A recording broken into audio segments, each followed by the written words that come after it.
Damos cordiais boas-vindas para mais um estudo da série Princípios de Fé da Igreja Adventista do Sétimo Dia, Movimento de Reforma. Temperança ou reforma de saúde é o maravilhoso tema que iremos considerar. A temperança cristã está relacionada com todas as facetas de nossa vida aqui na Terra. Reconhece a relação íntima entre os aspectos espirituais, mentais, físicos, morais e sociais de nosso ser.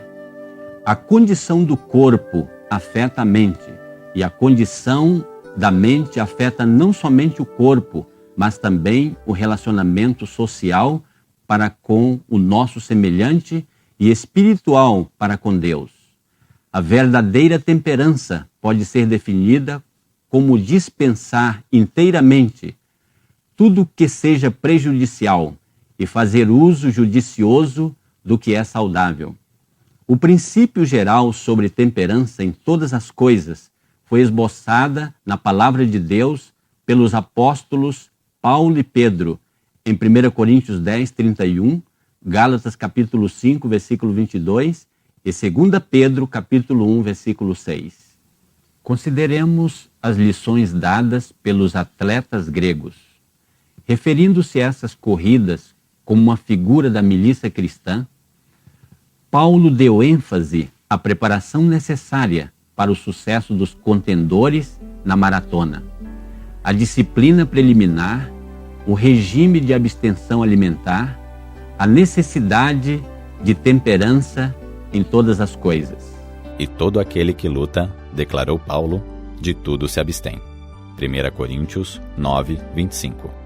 Os corredores punham de lado toda a condescendência que tendesse a diminuir-lhes as faculdades físicas e, mediante a severa e contínua disciplina, treinavam os músculos para se tornarem fortes e resistentes, para que, ao chegar o dia da competição, pudessem exigir de suas forças o máximo de rendimento. Eles o fazem, declara, para alcançar uma coroa corruptível. 1 Coríntios 9, 25. Para alcançar um prêmio perecível, os corredores gregos não fugiam a qualquer esforço ou disciplina. Nós estamos lutando por um prêmio infinitamente mais valioso, a própria coroa da vida eterna.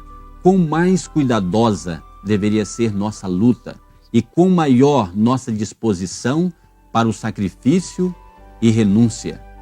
De acordo com o Espírito de Profecia, Atos dos Apóstolos 311 e 312. Vamos considerar a reforma de saúde sob a perspectiva bíblica.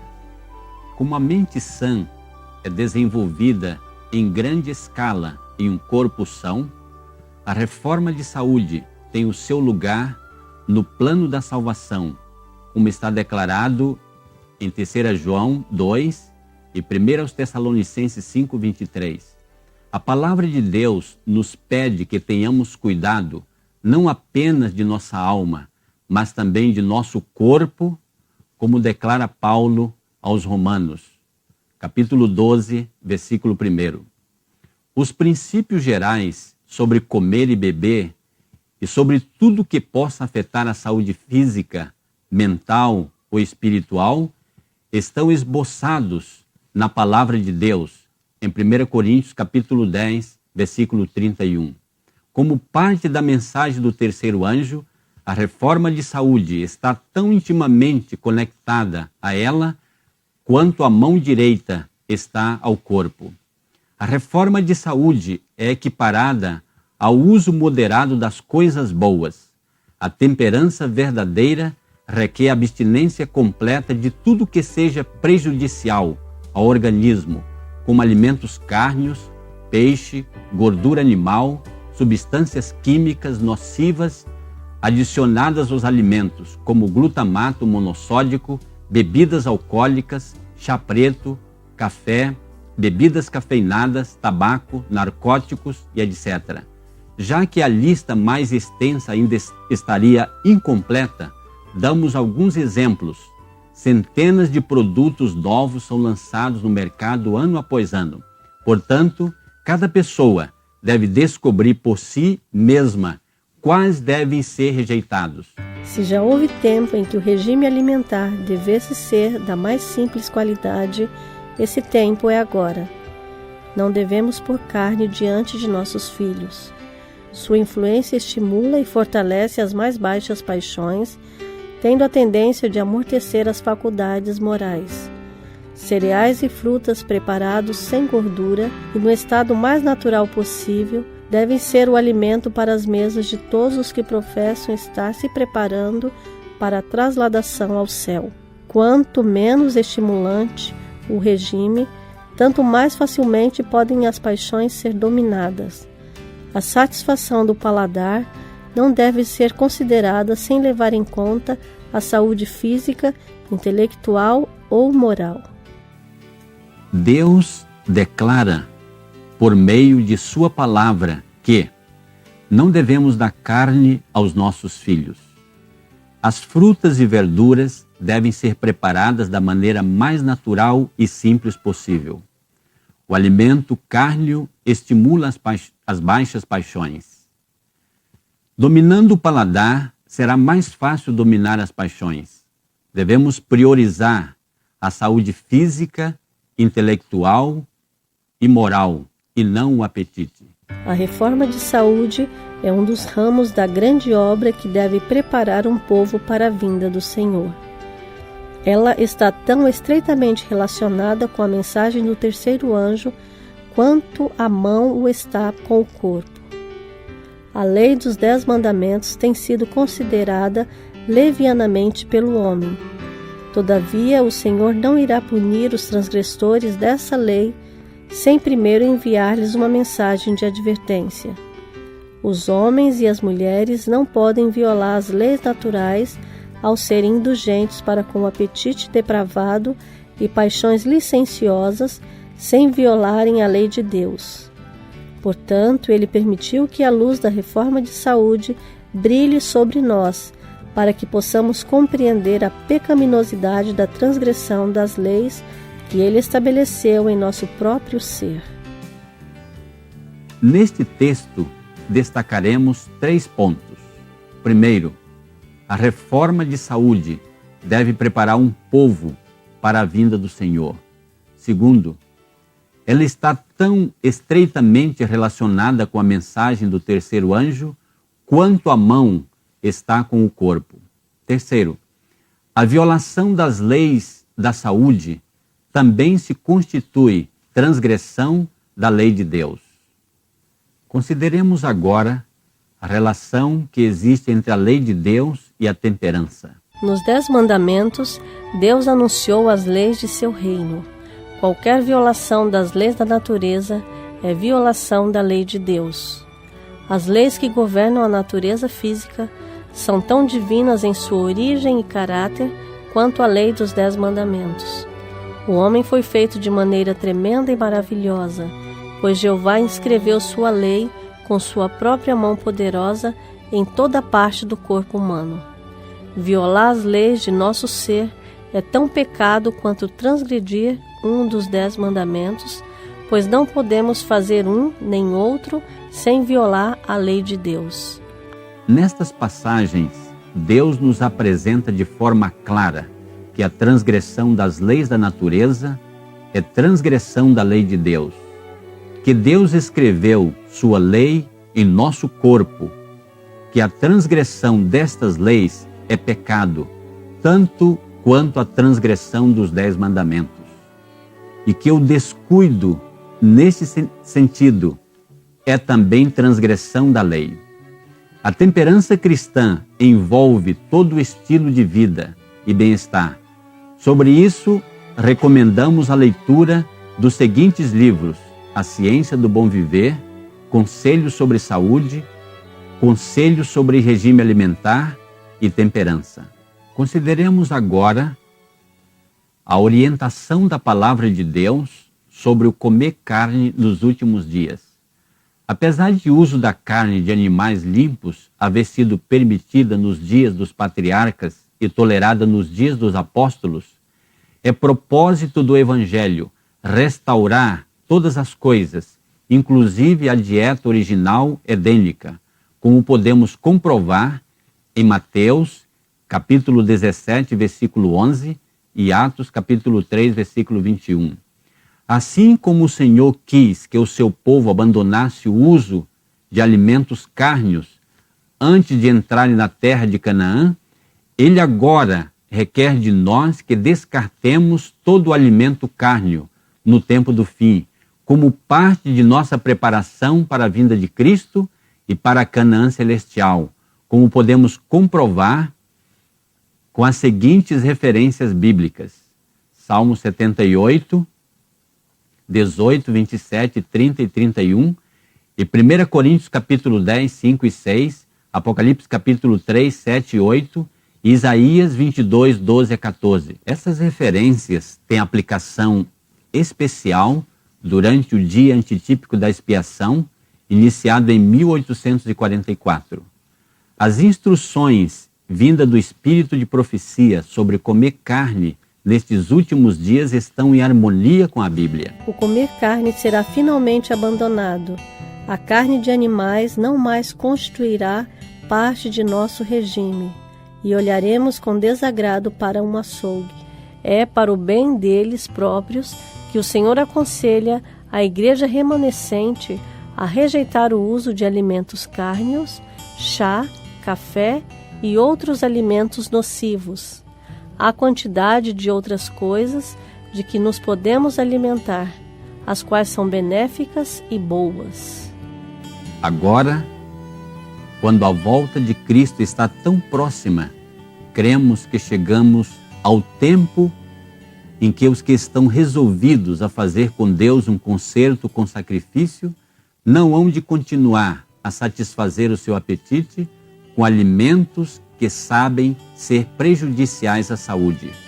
Portanto, os que estão meio convertidos e que ainda desejam comer carne não podem se unir com o povo remanescente de Deus. Para nós, é evidente que chegou o tempo para a dieta mais estrita. No princípio do mundo, antes da entrada do pecado, Deus estabeleceu o regime ideal para o gênero humano. E disse Deus: Eis que vos tenho dado toda a erva que dá semente e que está sobre a face de toda a terra, e toda árvore em que há fruto de árvore que dá semente, ser-vos-ão para mantimento.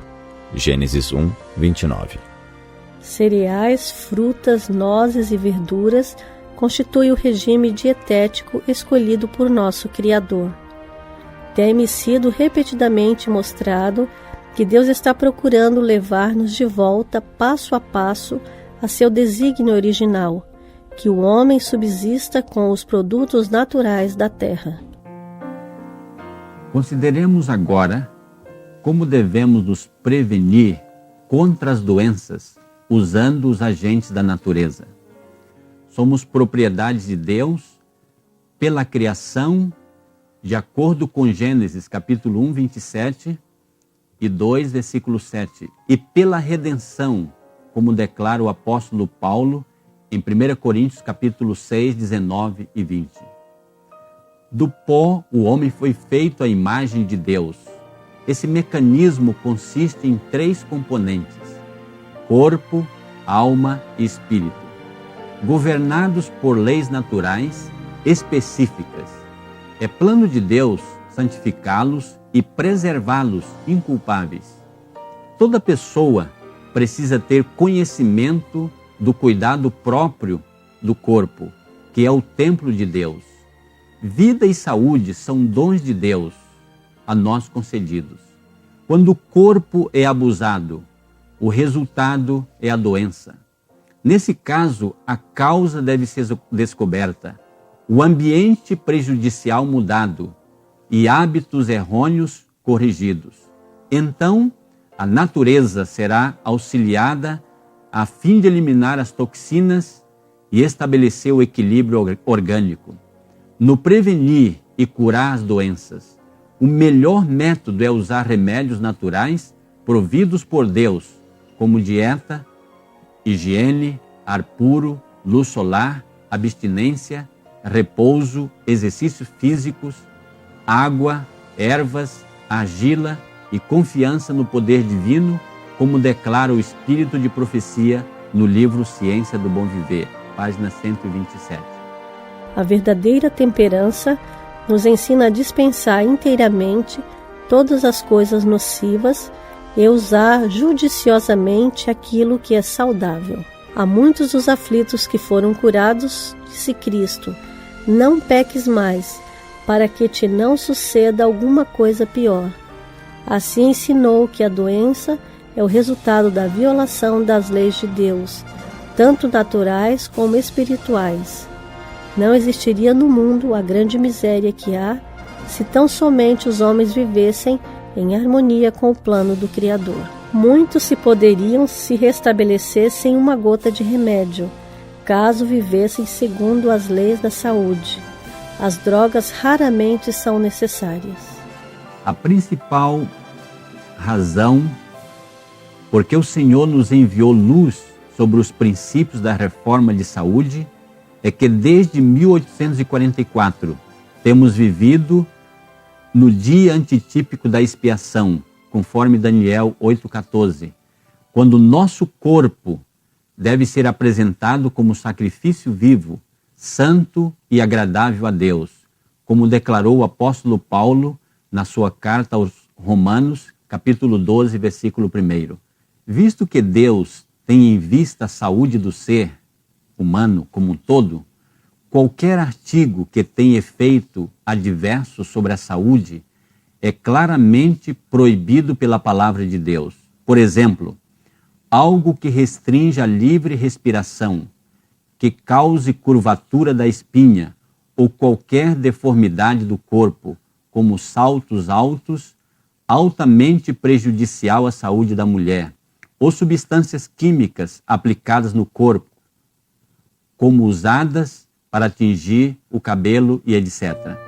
Deus, na sua providência, nos tem dado luz sobre a reforma de saúde para que possamos compreendê-la em todas as suas implicações, seguir a luz que ela apresenta e, por relacionar-nos corretamente com a vida, ter saúde para que possamos glorificar a Deus e ser uma bênção para outros.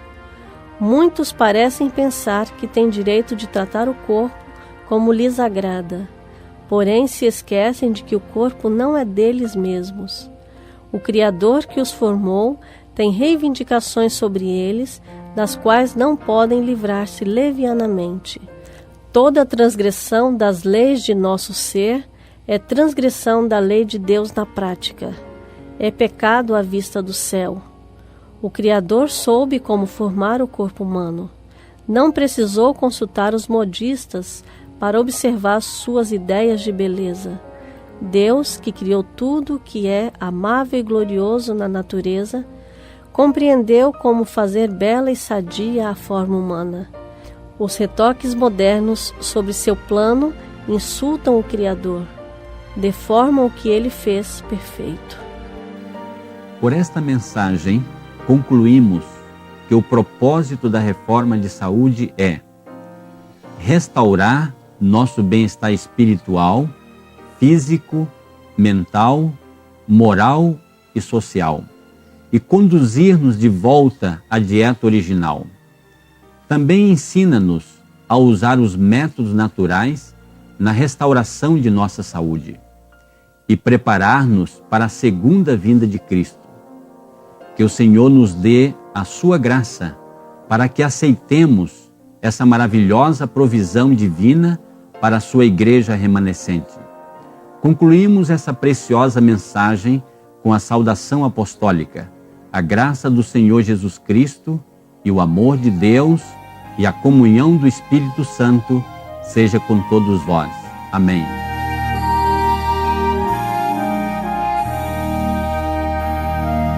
Cristo, bom mestre, eis meu querer, tua vontade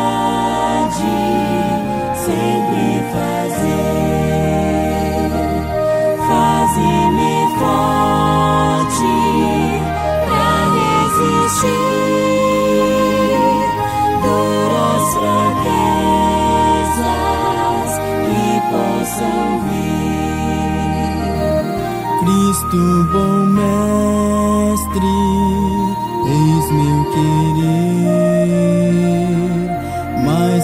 santidade devida ter. Faze-me firme, ó Cristo Jesus, sempre ao teu lado, sempre em tua luz. Cristo, bom mestre, eis meu querer, todas as minhas faltas vencer. Faze-me